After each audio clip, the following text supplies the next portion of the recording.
Demain, 4 avril 2020, nous célébrons le 60e anniversaire de l'accession de notre pays à la souveraineté internationale. À chacune et à chacun de vous, j'adresse mes chaleureuses félicitations. Je salue avec respect et affection nos anciens combattants. Vos sacrifices immenses, chers anciens combattants, resteront à jamais gravés dans nos cœurs et notre mémoire collective. Puisse votre exemple inspirer notre jeunesse et semer en chaque enfant de notre pays la graine du patriotisme qui nourrit le destin des grandes nations. À vous, officiers, sous-officiers et militaires du rang, je renouvelle ma confiance dans vos missions au service de la nation et de la paix dans le monde, souvent loin de vos familles. Ces missions ne sont pas sans risque. Je salue la mémoire de nos soldats tombés au champ d'honneur et forme des vœux de prompt rétablissement pour les blessés. Aux familles des défunts et aux blessés, je veux assurer que l'État restera toujours à leur côté. Mes chers compatriotes, cette année, nous célébrons 60 ans de liberté retrouvée et de fraternité constamment revitalisée. Nous devons ce parcours paisible et convivial à notre commun vouloir de vie commune, à l'abri des turbulences qui déchirent les peuples et froissent leur destin. Ce legs des anciens nous engage à tenir ferme le flambeau de la liberté, de la paix et de l'unité nationale, afin qu'il continue d'illuminer notre voie et celle des générations futures. Un grand défilé civil et militaire devait marquer l'éclat de nos 60 ans d'indépendance. Mais les circonstances exceptionnelles liées à la sévère pandémie du Covid-19 ne permettent pas un tel événement. En lieu et place du défilé, je présiderai demain au Palais de la République une cérémonie de levée des couleurs sobre et symbolique. Toutes les autres manifestations initialement prévues sont annulées sur l'étendue du territoire national. Dans le contexte de lutte contre le Covid-19, le thème de la fête de l'indépendance porte cette année sur le rôle des forces de défense et de sécurité dans la gestion des pandémies et autres catastrophes. Voilà qui rappelle que nos forces de défense et de sécurité, fidèles au concept armée-nation, font corps et âme avec la nation et en ressentent chaque pulsation. Ainsi, au-delà des opérations liées à l'état d'urgence, l'armée soutient également notre vaillant personnel de santé, dont je salue à nouveau la disponibilité, le dévouement, le courage, la compétence et surtout le professionnalisme. Cette pandémie Covid-19, inédite par sa brutalité, son ampleur et ses effets paralysants, renseigne à suffisance sur les nouvelles menaces qui pèsent sur l'État-nation. Nos forces de défense et de sécurité doivent donc s'adapter davantage à la prise en charge de ces périls, au double plan stratégique et opérationnel. Je poursuivrai le renforcement des capacités de nos armées à cette fin. Face à cette pandémie sans précédent que nous vivons, je suis rassuré que toutes nos forces, toutes nos intelligences sont unies dans le même élan de lutte. Les consultations élargies que j'ai tenues la semaine dernière montrent que les ressorts de notre nation restent solides.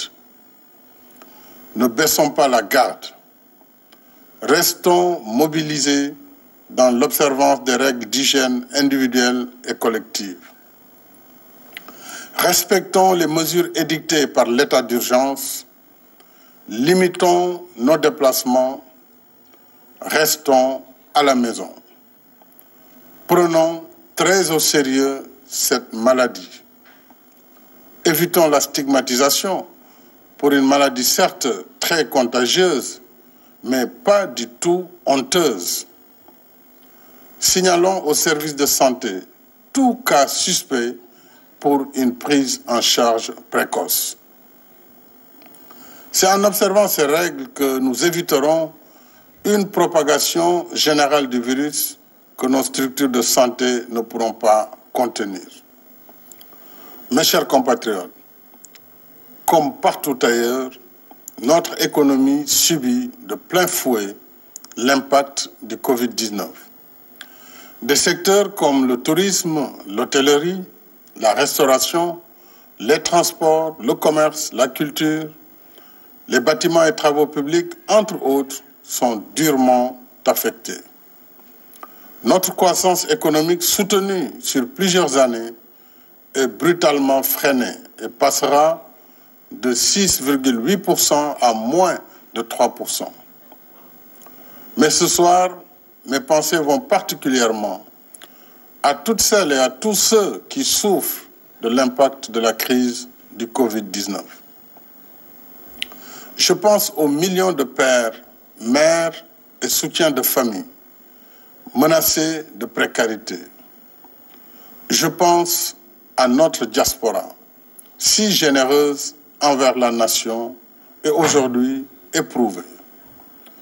Je pense aux nombreuses entreprises et à leurs salariés, tous victimes de cette crise imprévue. Je veux dire à tous et à toutes que l'État ne vous abandonnera pas.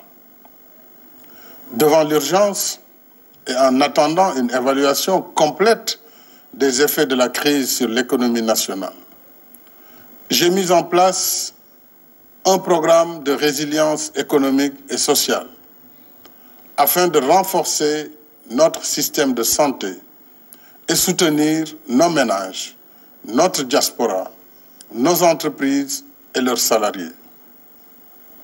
Ce programme est décliné en 4 axes. Premièrement, le soutien au secteur de la santé à hauteur de 64,4 milliards de francs pour couvrir toutes les dépenses liées à la riposte contre le Covid-19. Deuxièmement, le renforcement de la résilience sociale des populations. L'État prendra en charge les dépenses suivantes. 15,5 milliards pour le paiement des factures d'électricité des ménages abonnés de la tranche sociale pour un bimestre, soit environ 975 522 ménages. 3 milliards pour la prise en charge des factures d'eau de 670 000 ménages abonnés de la tranche sociale pour un bimestre. 69 milliards au lieu des 50 initialement prévus pour l'achat de vivres au bénéfice d'1 million de ménages éligibles. 12,5 milliards pour aider la diaspora. Troisièmement, l'État sauvegardera la stabilité macroéconomique et financière pour soutenir le secteur privé et maintenir les emplois à travers un programme d'injection de liquidités assorti de mesures fiscales et douanières. Ainsi, 302 milliards seront consacrés au paiement dû aux fournisseurs de l'État. Les règles et priorités de paiement concourant à l'objectif de stabilité économique seront publiées et connues de toutes les entreprises. Ces dernières s'engageront à maintenir les salaires. Une enveloppe de 100 milliards sera spécifiquement dédiée à l'appui direct des secteurs de l'économie les plus durement touchés par la crise, notamment les transports, l'hôtellerie et également l'agriculture. De même, en rapport avec le secteur financier, l'État mettra en place un mécanisme de financement à hauteur de 200 milliards, accessible aux entreprises affectées selon une procédure allégée. L'État procédera au remboursement des crédits de TVA dans des délais raccourcis pour remettre de la trésorerie aux entreprises. Des remises et suspensions d'impôts seront accordées aux entreprises qui s'engageront à maintenir leurs travailleurs en activité pour la durée de la crise ou à payer plus de 70% du salaire des employés mis en chômage technique pendant cette période. Cette facilité de trésorerie concerne les retenues opérées sur les salaires et les cotisations sociales que les entreprises du secteur privé versent à la Caisse de sécurité sociale et à l'IPRES. Pour la mise en œuvre de cette mesure, l'administration fixera en toute transparence les règles concernant les engagements de l'État et la responsabilité des entreprises. Les petites et moyennes entreprises dont le chiffre d'affaires est inférieur ou égal à 100 millions de francs et les entreprises évoluant dans les secteurs les plus impactés par la pandémie, notamment le tourisme, la restauration, l'hôtellerie, le transport, l'éducation, la culture et la presse, bénéficieront d'un différé de paiement des impôts et taxes jusqu'au 15 juillet 2020.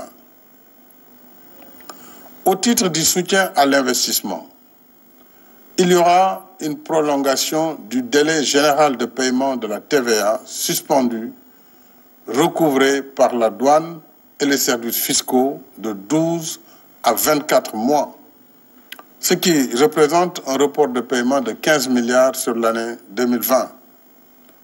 Il sera accordé une remise partielle de la dette fiscale constatée au 31 décembre 2019, due par les entreprises et les particuliers pour un montant global de 200 milliards. De même, l'État procédera à la suspension du recouvrement de la dette fiscale et douanière des entreprises les plus affectées par le Covid-19. En contrepartie, elles devront s'engager à maintenir les salaires de leurs employés ou à payer plus de 70% du salaire des employés mis en chômage technique. Les entreprises et personnes physiques qui soutiennent le force Covid-19 sous forme de dons versés au compte ouvert au Trésor public pourront déduire ces dons de leurs futurs résultats fiscaux.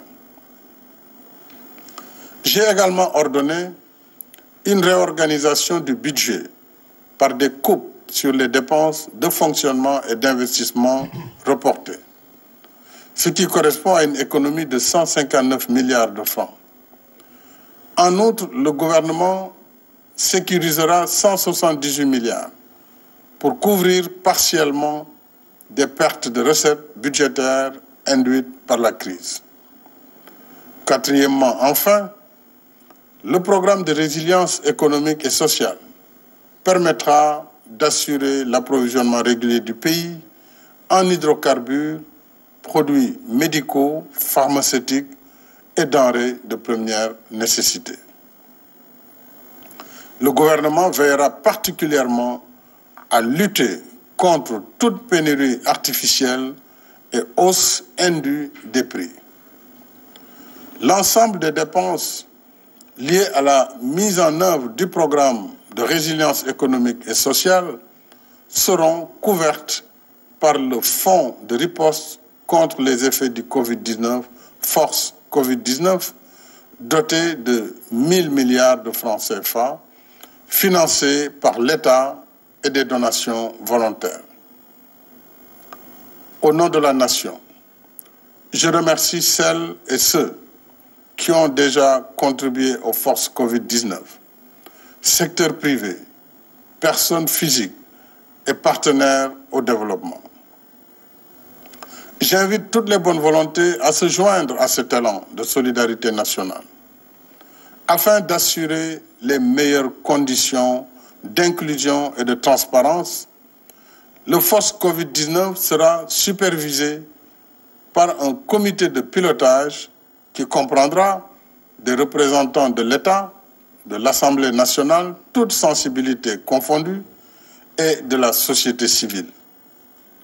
Au demeurant, cette crise doit nous faire réfléchir davantage sur nos limites et nos vulnérabilités.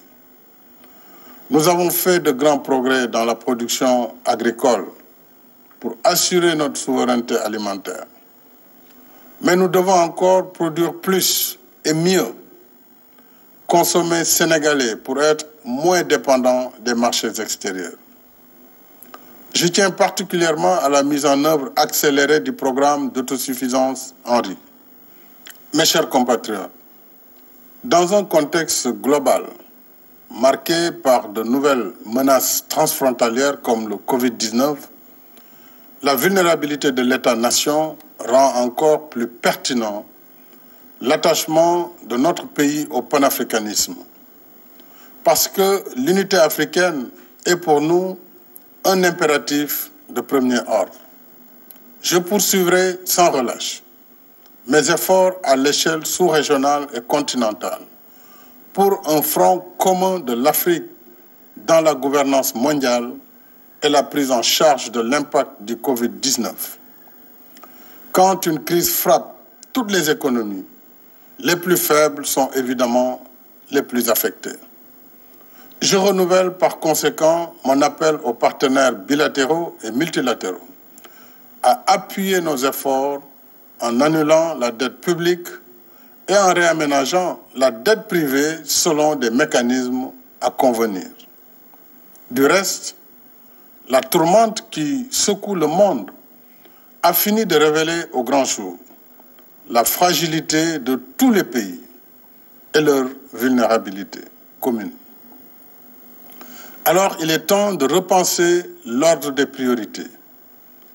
Il est temps de travailler ensemble à l'avènement d'un nouvel ordre mondial qui met l'humain et l'humanité au cœur des relations internationales. Ensemble, mes chers compatriotes, tenons bon. Ensemble, restons debout et combatifs. Ensemble, gardons le cap sur l'objectif d'émergence par le culte du travail, de la discipline et du civisme. Dans le temps long de la vie d'une nation, le 60e anniversaire de notre indépendance est moins un aboutissement qu'une étape symbolique. Une halte pour revigorer notre marche solidaire et résolue vers un futur meilleur. Nous sommes à la fleur de l'âge qui ouvre l'âge de la belle saison. Et l'histoire nous enseigne que c'est en subissant l'épreuve du feu que le fer gagne en éclat. Il en est de même de la nation pour la sauvegarde de sa liberté. La liberté est un combat de tous les jours. Et c'est à l'épreuve de ce combat qu'un peuple teste ses capacités de dominer l'adversité pour rester libre et réaliser son destin. Unis et solidaires, j'ai foi en notre détermination à hisser nos capacités à la hauteur de nos ambitions pour accomplir notre grand dessein.